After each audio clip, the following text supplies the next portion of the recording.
Ladies and gentlemen, this is your TNA Impact Wrestling Report here at OneWrestling.com. TNA Impact 223 2017. If you don't know who I am the Mark of the Master, the Man on the Plan. Big Ray here to stay to talk some, well, again, TNA Impact Wrestling today. Ladies and gentlemen, this was a crazy show. And I'm going to give you the full breakdown right here. Ladies and gentlemen, first and foremost, I want to thank the steady hand of OneWrestling.com, our cameraman, Carl, for being here. Ladies and gentlemen, I am coming from home today. I am coming from home. I'm coming from my home office where I love to do these reports, these reviews, these videos for you guys on a regular basis. Now, sometimes I do it from OneWrestling.com's office over down, I can't tell you exactly where it is, but it's somewhere in Manhattan. But long story short, some days I get out a little early. So, this is kind of a treat for me. But anyway, speaking about treat, guys, wow. What a crazy Impact Wrestling we had today. Look, the show starts off with Broken Matt having a chat with, George Washington. Well, the spirit of George Washington in a giraffe. And they share carrots, and Matt talks about his love for green beans. Anyway, very interesting stuff. George is kind of worried about Vanguard One's alcohol problem, drinking problem. If you will, like the American Dream Dusty Rhodes used to say. And he comes into play here later, kind of. Anyway, Matt actually meets up with Brother Nero, and they start talking about, how Matt needs to seek his Egyptian roots. And he wants to know if he can basically transfer his powers over, or whatever, I guess powers, yeah, powers over to his Brother Nero. And Brother Nero accepts. And Brother Nero also has a premonition. And again, the premonition states that Matt is going to go to Egypt to seek whatever he's looking for on their quest for gold. Now, you got to excuse me, guys. It's really hot in this office. Anyway, so we move on, and it's the wedding of the year. Braxton, Sutter, and Laurel Van Ness. I cannot wait to see what happens, and I can't wait to break down what happens here at OneWrestling.com in this wedding. And I just got to tell you guys, it is absolutely bonkers. Cody Rhodes is back. Awesome. Cody Rhodes is back. Now, if you guys listen to me over at WrestleZone.com over with Ben Hameen, Ben Hameen, actually, me and him have been talking about this whole situation. And I said, and again, guys, I don't look at the spoilers, so don't think that I kind of, looked at the spoilers and kind of guessed this. No, it's basically working with people like Bill Apter and Ben Hameen. I've learned, how to book things, and I'm starting to learn a little bit of creative. As we move along. I mean, I've been sitting on the learning tree of Bill Apter for seven and a half years and been for about 2 years now. So I'm learning. And I had said that there was something was going to pop off. Something was going to happen with this Cody Rhodes issue. And I basically broke down exactly what happened. And let me tell you what happened. So they go into the ring and listen, man, Cody is excited and he's happy. He's talked about how he's been in AT&T Stadium, the Tokyo Dome, ROH, so on and so forth. And he says, look, I'm not here about Bobby Lashley, even though Lashley was, the reason why, he got injured or whatever it was. But Bobby Lashley, he has some business to finish with Bobby Lashley. But he's here to talk about his beautiful, beautiful wife, Brandy Rhodes, and Moose. I'm sorry, Minnie Moose. Very funny. Anyway, so the fans are chanting, Moose, and Brandy, Moose and Brandy. It was kind of awkward, you know what I mean? Cody says that he's proud of Brandy, and Brandy says it means a lot. I mean, a lot of love going on here. And listen, man, Cody calls out Moose. And Moose comes out to the ring, and he calls him out to thank him. And Moose says, look, man, hey, guys, listen.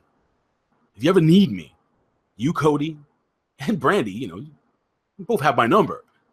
And this is where it all shot down to hell. Man, they should have just painted the screen in green because jealousy was a son of a bitch tonight. Cody Rhodes basically says, what do you mean you have his number? How do you guys have each other's number? You got to be honest, man. I mean, can you blame Cody? He's been away for a while. You got this big, giant man hanging out with your hot, beautiful wife. Anyway, yeah, I mean, Cody gets in Moose's face and calls him a perfidious slut. I don't know what the hell that is, but I know what slut means. That's what he calls Moose. Brandy says, this has got to be a joke. This is all got to be a joke. You got to be. And Cody says, yeah, I'm joking. I'm just kidding. kidding. It's just a joke. No, it wasn't a joke, man, because Cody Rhodes just calls Moose over, shakes his hand, hits him right in the moose knuckles. The nether region down there. Anyway, yeah, man. And he attacks Moose, beating the living hell out of him, and then finally hitting the crossroads, and then finally pulling out his beautiful wife by the arm. And she looked very, very reluctant. And Cody Rhodes does the whole Bullet Club gimmick. If you guys don't know what the hell I'm talking about, you guys should, you know, get on the ball here, man. I mean, he's been in Tokyo. He's part of the Bullet Club. Anyway.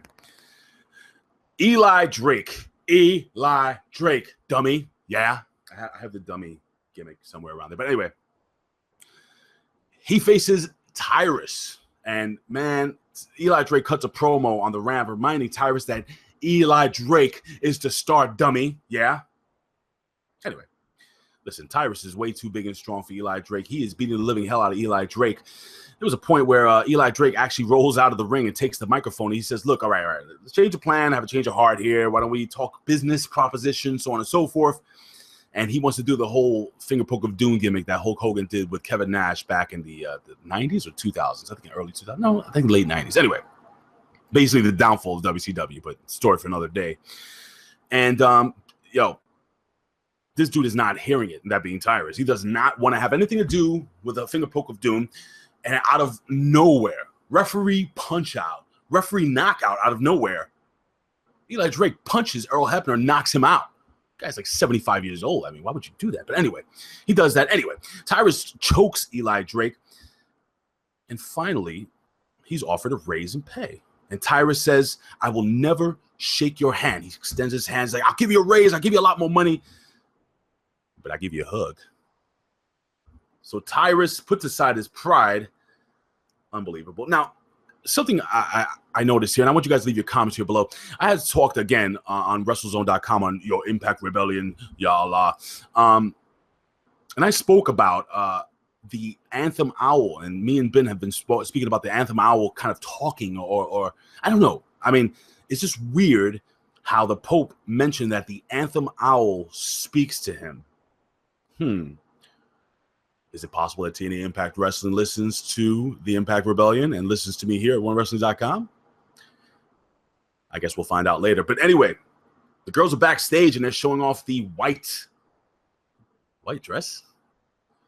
Anyway, where's Allie? Nobody knows where Allie is. Matt is back. He's back. And Skarsgård is no longer a dilapidated boat. He is now a golden ark. Beautiful. He went back to 7 AD. Let me see. He was called, oh God, let me try this. Edunaki, which means the king in gold. Oh, beautiful. And they will procure all the tag team gold. That's what's going to happen.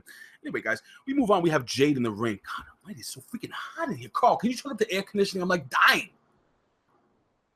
What do you mean pay a bill? Anyway. Jade's in the ring. She cuts a promo on taking back the Knockouts division from Rosemary. And Rosemary actually comes out. They're doing some whole red versus blue gimmick. I guess it's like a Star Wars type thing. I don't know. But anyway, Jade challenges Rosemary to one last time to a last knockout standing match. It's hard to, because he had last man standing. And anyway. So yeah, man, Rosemary agrees. We move backstage. We have Braxton Sutter, who is absolutely stressed, leaning on the advice of the Miracle Mike Bennett, who is steadily getting more and more drunk, and offers the same medicine to Braxton Sutter, saying, look, man, put this Band-Aid on. It's funny how Miracle Mike Bennett's like, man, I deal with stuff with this, the alcohol, and, Maria, when she doesn't agree with me, it doesn't matter because she's always right and she's never wrong. And he's just pointing out all the negative things about Maria. I love it. It's actually funny how he deals with Maria. Love that angle between Maria. I'm wondering if they're going to go somewhere where they might have the Miracle Mike Bennett kind of like have an issue with his wife because she is an absolute, if you know what I mean. Anyway, Bram with the DCC along with Eddie Kingston versus Jesse Goddess. Listen, man, Kingston was interfering most of the match. Gives Bram the early advantage during this match. We have Jesse, who had the Adonis crab. We move fast forward. We fast forward because, we don't have a lot of time here. And Bram is about to tap out, but Eddie Kingston is on the ring apron distracting the referee until Jesse slingshots Bram onto Kingston, who gets knocked off the apron and rolls. Was it like a sunset flip roll up for 1, 2, 3? The DCC tried to attack Jesse Goddard, but no, Jesse Goddard is always a step ahead. Excuse me. And I like the fact that, and I don't know what's going on here, they keep putting Jesse Goddard over as Superman. And let's be real, man. The guy is great looking, has a great body. I mean, the guy has a total package. Not like Lex Luger. I can't speak this evening, but you know what I'm talking about. Total package, man. This guy is going to be a TNA World Heavyweight Champion sooner or later. I think this is a platform to help build him. I would love to hear your opinions on whether you think Jesse Goddard has what it takes. What do you think that, you know, the first bet this guy's going to bolt off to the WWE? I think WWE would be stupid not to sign a guy like Jesse Goddard. He has everything, and he's super athletic, and, well, he's famous. Anyway, Broken Matt and Brother Nero. They are looking for the Mid-Atlantic Tag Team Champions, who are, what are they called here? They are called the Middle. Oh, well, they end up in the backstage area, and, you know, the gimmick backstage. And, you know, they're surrounded by all the talents there in the Mid-Atlantic area. And they're faced by the who are they? The Mid-Atlantic Outlaws. And long story short, Mid-Atlantic Outlaw, easy for me to say, the Mid-Atlantic Outlaws are the #1 contenders. But listen, the guys are saying, look, man, you know, the Hardys have the best chance to beat these champs. They've been champions for 12 years. Got to do some research on that. If that's true, wow, the Mid-Atlantic region must not have good tag teams at all. I mean, 12 years? Seriously? Like, Bruno Sammartino didn't hold the title that long. Anyway, I mean, they crushed Demolition. But anyway. And one of the talents says that, look, man, this may be the best shot that they have, you know, again, taking the titles away and kind of helping the Mid-Atlantic area get some exposure, basically. And they are led out by Matt and Jeff, or Matt and Brother Nero, to the chants of delete, delete. Really cool.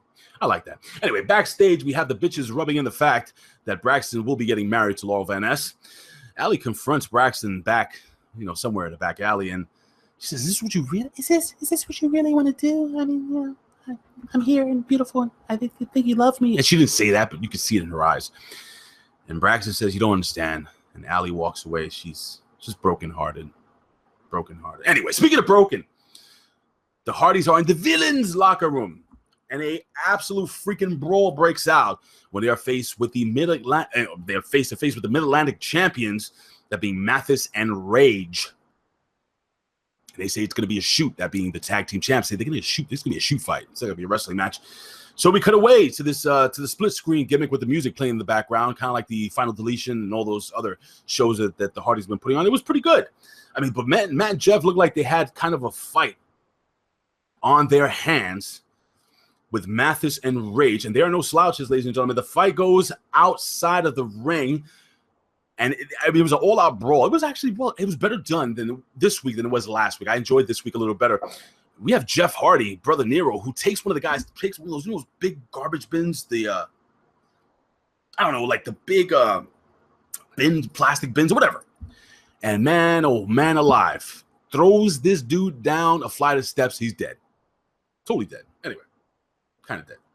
Mostly dead. Just like, you ever seen Princess Bride? Mostly dead. And give him the chocolate. Anyway, you got to be there.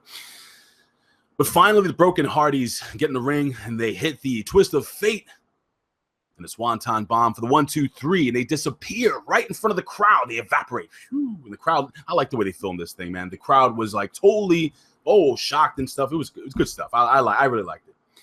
And, yep, they reappear back in Cameron, North Carolina, and they place those title belts in the new Golden Ark, where they will store all the titles. They're not going to put it in a stupid sack like they said last week. Didn't make sense. So I think we forgot about that.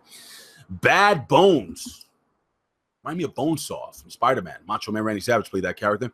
In a kind of a warm-up match versus Josh Barnett, where Josh Barnett looks smooth in the ring, man. A lot of nice catch wrestling, amateur wrestling, so on and so forth. And then hits a shoot-looking powerbomb, where I thought he was going to kill the guy. I mean, he was like an accordion. He dropped the dude on his head. Bad. But Bad Bones sold it. Thank God nobody got hurt. We're supposed to get hurt. It's wrestling. Anyway, Northern Lights suplex into an arm submission and a tap out. Josh Barnett will be facing, excuse me, Bobby Lashley for the title. We have DJZ going against Trevor Lee for the X Division Championship. X Division Championship being held by Trevor Lee, the Carolina Caveman. The match starts with a leap over the top rope onto the champion, onto the floor. Really cool stuff. There was a huge drop kick where Lee was knocked out on his feet, kind of doing a whole Thriller gimmick. You had to see it, actually. He was not totally knocked out. It was a big reverse Hurricane Rana from DJZ during this match. Shane gets involved. Sugar Shane, or the Hurricane, stand back. Anyway, gets involved, grabbing the ankle of DJZ, and Lee sneaks in for the roll-up pin. 1, 2, 3. After the match, we have the Carolina Caveman trying to sandwich the ankle of the champ in a chair and try to break that thing once and for all, but no. Andrew Everett comes out, makes a save, and my God, hits a sick spike hurricane. It was Hurricane Rana's out of nowhere all day. Hashtag it and hashtag that, the Impact Rebellion Friday, depending on when you're watching this, guys. My goodness, God. And then, then don't forget, he kind of put the mayo on the sandwich there with a shooting star from Everett. Huge fan pop. I mean, Everett got a huge pop from the fans. Braxton's backstage, and he wants this all to stop, man. Maria says, listen. Well, she doesn't say it like that. She's like, let me tell you something. If this stops, you know what's going to happen to Ali. And we are here. It is the wedding of the century. Miracle Mike Bennett's drunk as hell. Spud and and Aaron Rex are the flower people, guys. Weird. Anyway. Whew, after the bridesmaids come down, Laurel comes down in the white dress. Anyway, and she looks hot. I gotta be honest, she looks hot. She looks like a princess, an evil princess from Disney, evil princess. But anyway, Maria calls out Ali, and she is looking like amazing. Ali comes out looking absolutely amazing. Laurel gets on the mic. She reads her vows. The fans are chanting, no, no, no, just say no, delete, delete, delete. Maria gets some heat from the crowd. She starts getting on Ali's case. Laurel says, I do, after, the minister, administers his part. Fans going, just say no, going crazy. The fans, this whole segment was really over. Braxton says, I'm really sorry, I can't. And like I said before, buddy, if you don't, right here. I'll give you her number. I have her number. She was on with us here at WrestleZone and OneWrestling.com. Anyway, listen, man, the fact of the matter is that he says, Laura, I can't stand being around you. And I know eventually there will be a guy that you will make absolutely miserable, but that's not going to be me. Braxton professes his love finally to Ali, and it was beautiful. Maria loses her mind. And Braxton drops the dime on Maria saying, look, you made me do this. You made me do that. You made me date her. You made me all this was your fault. All hell breaks loose in the ring as Ali attacks Maria. Brooke Tessmacher comes out, takes out Sienna, and Robbie E out of the blue comes out and attacks Miracle Mike Bennett, who's drunk. So that's going to be easy takedown. And finally, oh yeah, Braxton Sutter's face-to-face with his lovely, lovely love in Ali. Looks in her beautiful eyes, gives her the big dip. Don't be a pervert. You know what I mean? Gives her the big dip and lays a nice kiss on the love of his life. And the show goes off the air with the love in the air as Braxton Sutter does not marry the evil Laurel Van Ness. She's just on her knees crying. I thought it was great TV. Ladies and gentlemen, this was a good, solid Impact Wrestling. A lot of talking, but it was good. A lot of fun. Good show. Enjoyed it. It's entertainment, man. Can't beat that. Listen, guys, this has been your TNA Impact Report here at OneWrestling.com. You can give us a follow here at One Wrestling on Twitter. Give me a follow at Big Ray's Show. Hey, give me a follow on Instagram at Big Ray's Show. And now I'm also on Snapchat at Big Ray's Show. So give me a follow there, guys.